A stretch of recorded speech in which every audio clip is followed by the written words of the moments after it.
Customate makes it so easy. Get started today at customate.com.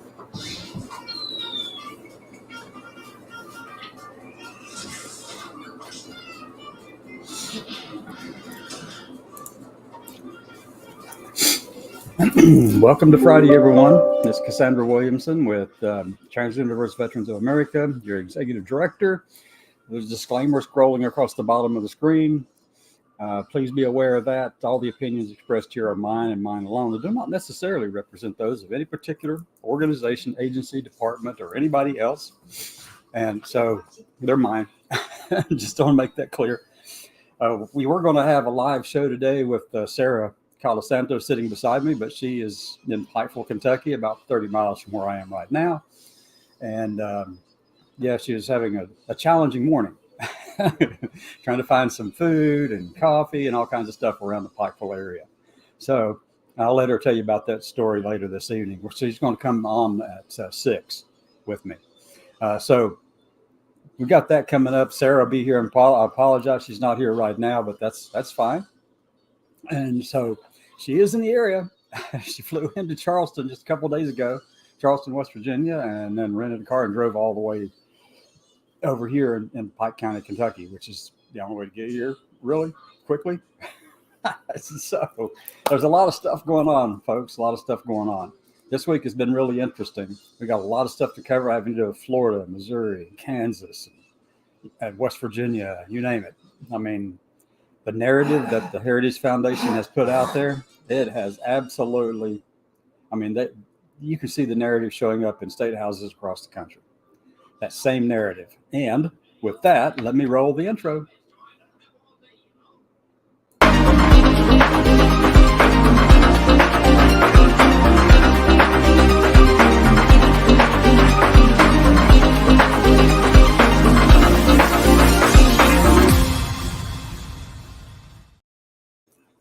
All right, so welcome to the show. Again, it's Cassandra Williamson with the Transgender vs. Veterans of America Action Group primarily. That's where I spend most of my time talking. We do have another side of our organization that's the charity side, which is the helping part. And that just has everything in it without the action group on the end. We're all under one umbrella. This is a large organization, national organization with a lot of reach. And so we're wanting to make sure that everyone hears us and that they're able to talk with us and all that kind of thing. So what's been going on this past week? I just want to bring you up to date on some of that. First, we had our leadership meeting Wednesday night. It's the third Wednesday of every month at 8 p.m. Eastern time, 7 p.m. Central. And so that's on Wednesday, the third Wednesday of each month. And on the third Thursday of each month, we also have our general membership meeting. And we had a really good meeting last night. A lot of people I haven't seen in a while were in the meeting. Sarah and I did it live. I hope to put it over on the StreamYard to make a program out of it where you could watch it over on all of our social media platforms. But that's on me. I forgot to press the go live button on the StreamYard. People were able to attend and participate directly from our Microsoft Teams account. So most people had access to that as well. So with that, let me give you a recap of some of the stuff that we've been dealing with this week. Earlier in the week, bills were filed in Florida and in Missouri and in Kansas and in West Virginia that absolutely attempt to shove every transgender person in the country back into the closet under the floorboards in the back of the closet. And that's what they're trying to do. Roll back IDs. And it's going to be hard to do with mine because my passport and every darn thing, Social Security, everything has changed. Everything has changed.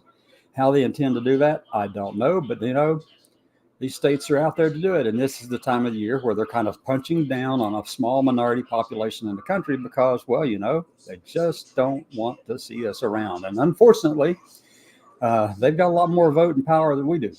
So we have to do everything we can to stand up and get into their face. So if you're with me next week in D.C., I'll be in D.C. from the evening of the 23rd through the morning of the 25th. But on the 24th, I'll be in front of the Heritage Foundation headquarters located at 214 Massachusetts Avenue Northeast in Washington, D.C. It's right near Union Station. It's easy to get to, easy to find. It's not not very far even from the Capitol, U.S. Capitol. I mean, it's all right in that area right there. But the objective is to be there and protest them because they don't want to listen to us, folks. They don't want to hear us. They don't even want to acknowledge that there are veterans who happen to be transgender. They just don't want to do that. Why do they not want to do it? Well, because it goes against this narrative of idiocy that they're trying to present out there. It has to do with trans people and LGBT people. I mean, that's what they're doing, and they've been doing it successfully. And this is nothing new. This has been going on for literally probably 50 years, attacking against LGBT people. I mean, back in the 50s, they did it with the Lavender Scare and fired 20,000 State Department employees. Yeah, in the 50s. And they're using the same old, tired, and dead trope to go after everybody. And everybody knows that it's not true. But they still use the same old stuff, keep going and keep doing it. And I mean, whichever minority they're going after at the time, they use the same kind of attacks. You know, we don't want them around the women and children where they're taking our jobs or they're all this kind of stuff, or there's violence associated with them. They did it with the blacks back in the 40s and 50s, integrating into the military, and segregation when it occurred in the 60s. I mean, Black Americans were experiencing the same kind of stuff. They were said, we don't want those kind of people around our women and children, and we don't want those kind of people because they're strong and they can be violent, and there are all kinds of problems with it. They use the same narrative every time to go after a group they don't want to see. And it's all based upon this idea of color blindness, but, you know, or minority blindness. But you can't exist in this world and not realize that there's different people in the world. I mean, really. And the other part of that is you can't even exist in the world and acknowledge that they see the world and experience the world differently than you do. I mean, that's just the way it is.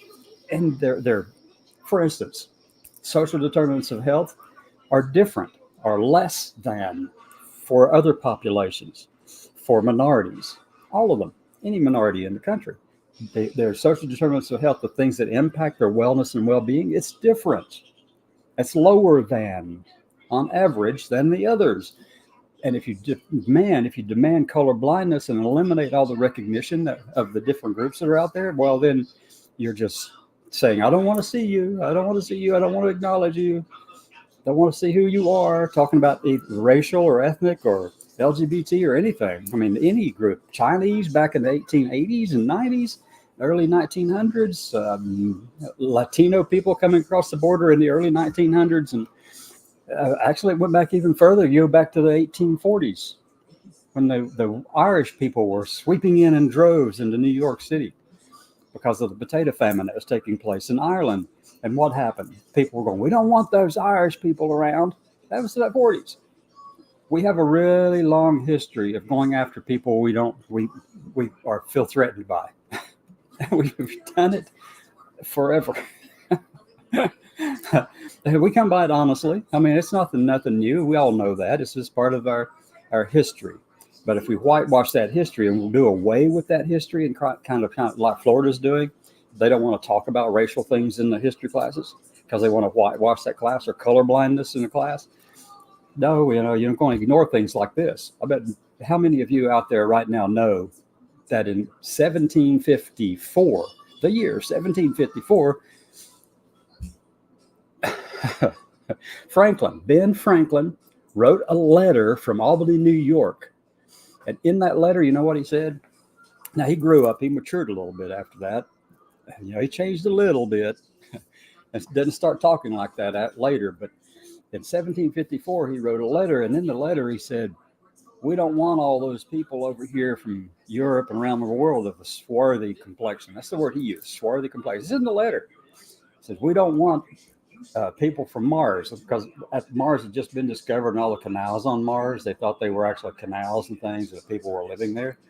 And he said, we don't want the people from Mars to look down upon Earth and see this black mass sweeping across North America, the North American continent.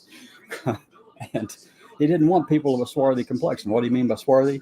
He meant anybody who wasn't English. And he actually specified that in the letter. He said, I don't want any Italians or Russians or Chinese or Africans or Germans or anybody, unless you're English, he didn't want you here. He called you of a swarthy complexion. And I mean literally English.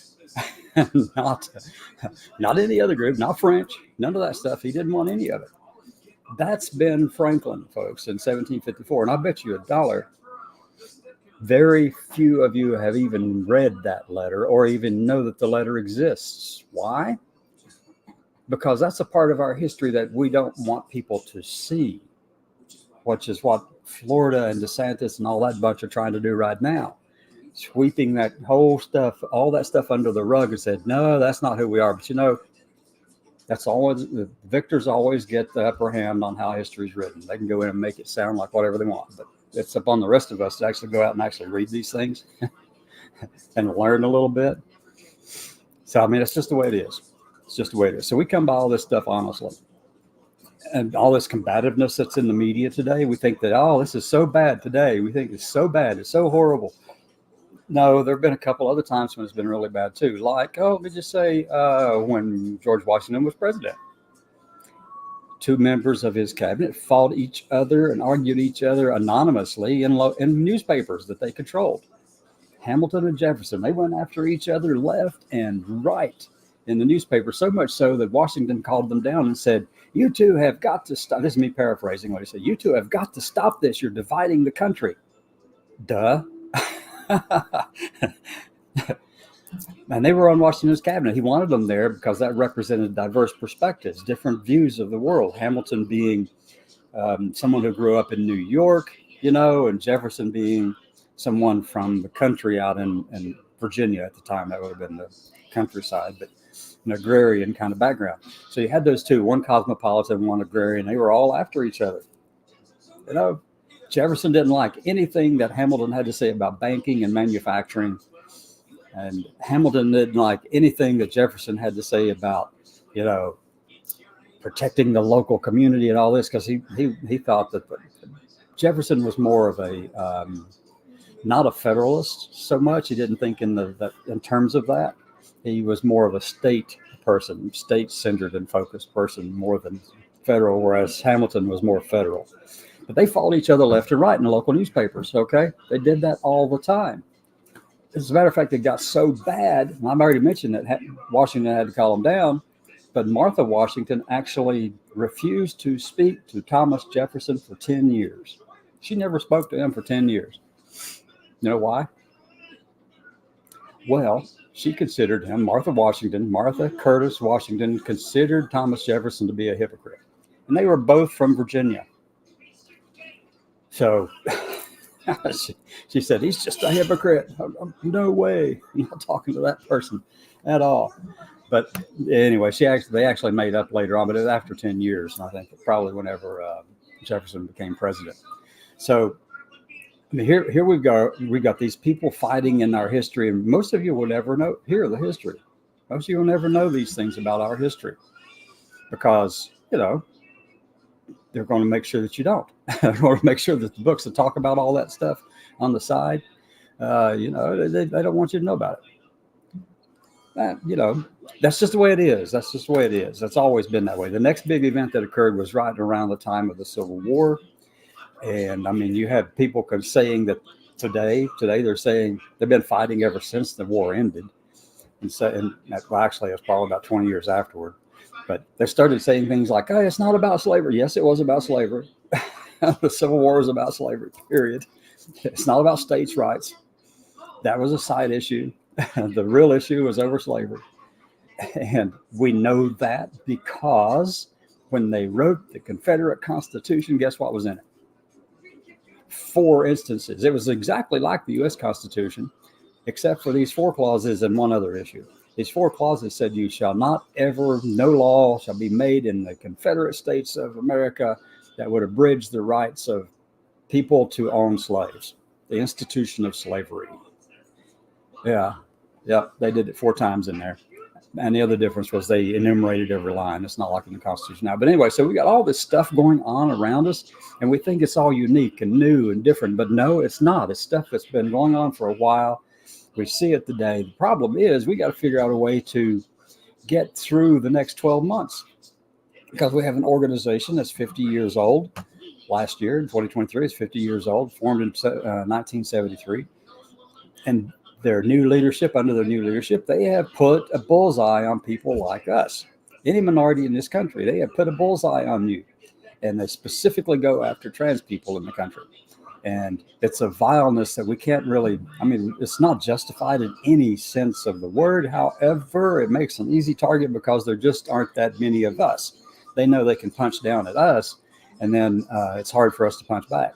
And it's even harder whenever they decide they don't want to hear from us.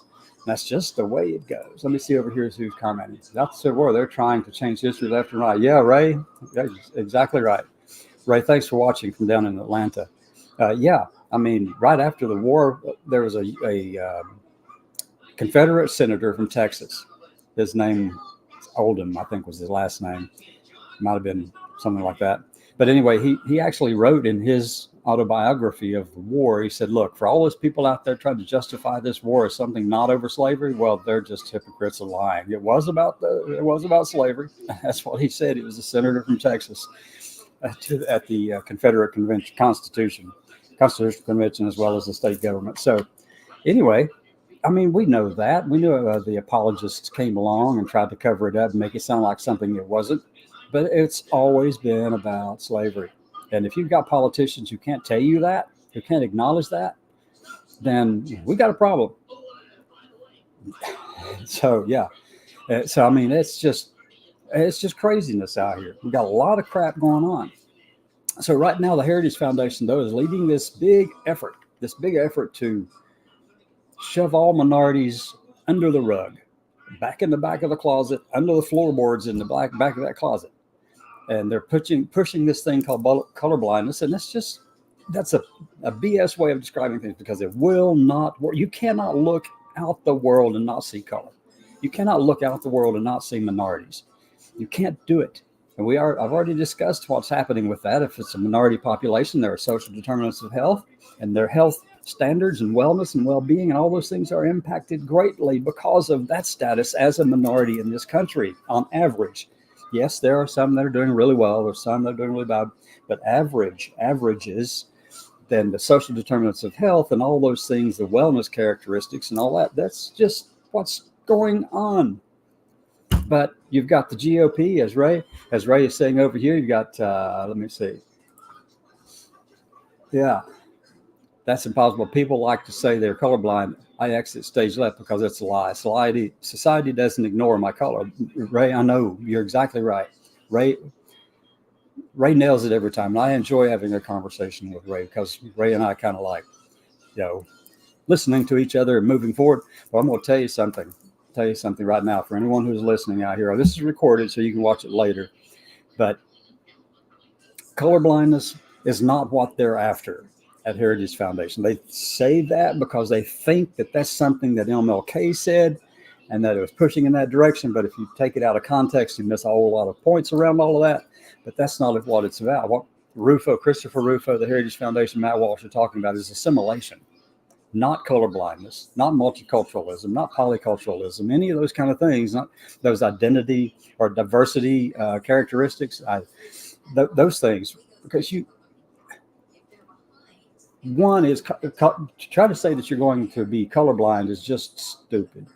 You can't do it. It's people who push that kind of crap, I just think of them like, yelp. Their brain went down. I don't know where it is. 2 or 3 marbles left on it. You cannot do it. It's impossible to do, folks.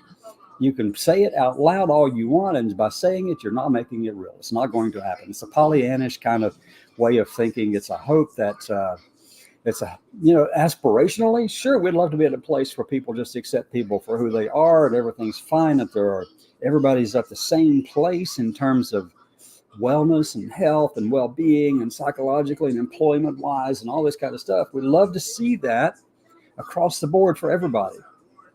But to say that you're colorblind so that you can say that is an outright lie. You can't do it. The reality of the world is not that way. So that's why I'm calling colorblindness Pollyannish at the very least. So, okay, let me see. Right. While you do see color, make it about your character, not your race. Yeah. And that's what people have twisted and said it's colorblindness. But, ta-da! Thanks, Ray. There you go.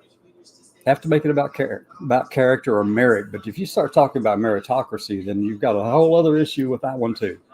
There's a lot of problems with that as well. The challenge is we've got to find a way for people to be able to interact and not lose who they are in the process. We don't want to be assimilated. We just want to be acknowledged that we're a little bit different here and there. You know, we've got this panoply of differences and this whole spectrum of colors and everything out here, and race and ethnicity and gender and sexuality and all these kind of things. I mean, that's what makes all this whole big thing amazing to me. So, I mean, that's just absolutely amazing that you're able to do that. And speaking with Sarah Colasanto last night, she doesn't see it as colorblindness or as multiculturalism per se. It's just letting people be themselves wherever they are, without trying to tell them they've got to be assimilated into this larger group, because it's just crazy to think that's going to happen. Not in our lifetimes, not in 1,000 years. No, what they're pushing for is assimilation. They want us to deny who we are to be like them. And I'm sorry, that is not going to happen. That's not going to happen with any minority in this country. Just will not make it happen, folks. All right, so I've spent 20 minutes now talking about all these things and kind of pontificated a little bit about stuff, but here's what's coming up. Monday, I do have an attorney from down in Florida, Rusty Mead, is coming on board to actually talk with us about some of the bills that are taking place in Florida that want to roll back all of our identifications in the state of Florida, revert them back to what they were initially, and then make you swear a statement that says, hey, this is the correct way, that's what it is, how it was originally, regardless of what piece of paper you have in front of you. I mean, they're trying to do all this stuff. And then there's another bill that we're going to be talking about, and it's the one about defamation. They have a bill. They've got a bill down there going through right now. It's already made it through the first reading and a couple of committee assignments. And if you use words, if you call someone a transphobe, they want to be able to fine you $35,000. Can you believe that? I mean, and that's not the only thing. That's not the only state doing it. Kansas, Missouri.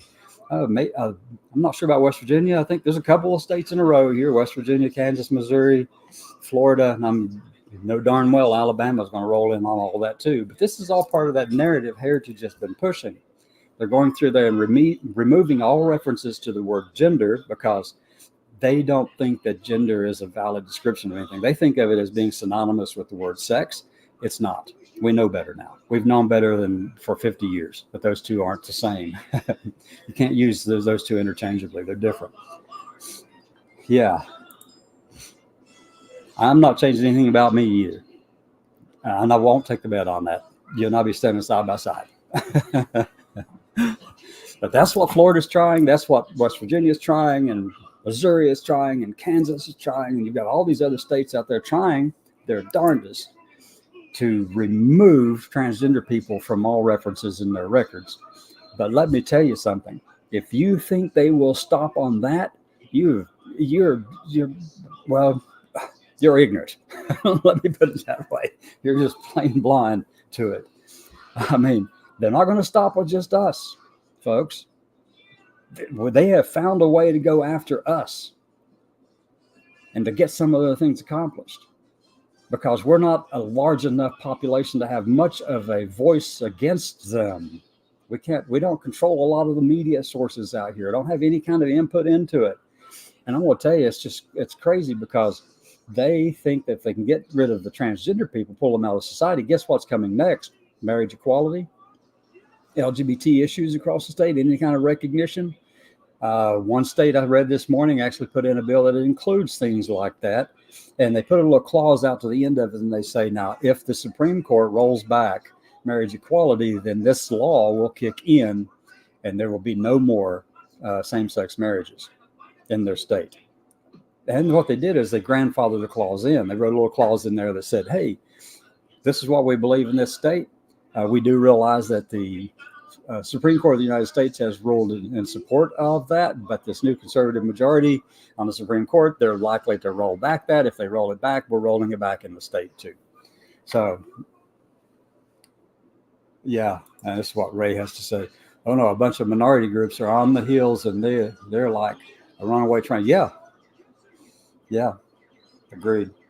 Anyway, so those are the things. And the reason I brought all of that stuff up is because it's all part of a narrative that Heritage is putting out there under the new leadership of Dr. Kevin Roberts. And that's why it's so important for us to be able to go in and say, look, you've got to talk to us. We're veterans. This coming Wednesday, when I'm up there with Maya, and I think Angela Brightfeather possibly will be there, and a couple other people have indicated to me in other organizations that they may be there too. It's a sidewalk thing. You don't have to have a permit for the sidewalk thing as long as you have any more than 100 people, I think. But anyway, so that's where it stands. So that this narrative is being pushed everywhere, states and all that. So we've got to start fighting at the state houses, folks. We've got to go into the states. And that's what we were talking about last night in our general membership meeting. We've got to get into these states, but you can't just go to any state. We don't need to go to the states where we can go in there and everybody goes, oh, we're so cool with you. We're so cool with you. And kumbayas and all that kind of stuff. It's good to have pats on the back, but the fight's not there. The fight is in Tallahassee. The fight is in Charleston, West Virginia. The fight is in Jefferson City, Missouri. Those are the places we have got to make our voices heard as veterans in this community. We've got to be seen like that. But here's the other part to this too, and I want to make it very clear. So many people over there in Heritage and different talkers and different people over there, the talking heads, they like to use words like, these people aren't American enough to be deserving of First Amendment protections and all that kind of stuff. That's in Project 2025 from the Heritage Foundation. Don't believe it, it's in there. They want to delete all that, and they're saying they're not American enough. Well, let me tell you, we are veterans first and foremost, and we know that all these people out here fighting against us, they're Americans too. They're as American as we are. They have every right to believe what they believe. We don't need to be going out there and saying things like they're un-American or undemocratic or stuff like that. They are entitled to those beliefs, and that's why we serve. So with that, I just want to make it very clear that we don't want to be obnoxious. We have to sometimes. You just have to pointedly go after some people. But I don't want to see in any of our stuff people doing what Rose Montoya did at the White House. At the White House, folks. I don't want that. I do not want to see anything like that. I will call out those people who do stupid crap in our communities. Now, there's one this morning. Somebody was arrested yesterday from out in Oregon.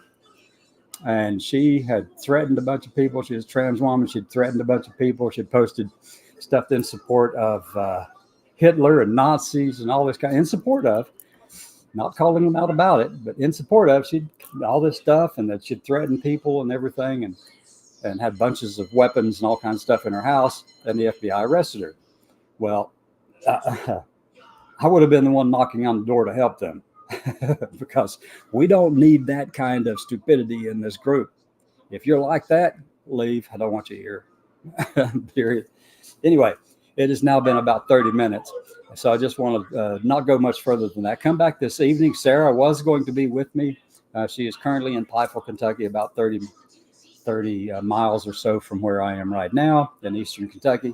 So she got stuck over there. A few things. She'll tell her story this evening. I had planned on bringing her on today at noon, but we're going to do hers at 6:00 this evening. She and I have a conversation on. All of you are welcome to participate and attend and listen and get involved and all that. I do want to make it really clear. I want to make it really clear to everyone who is watching that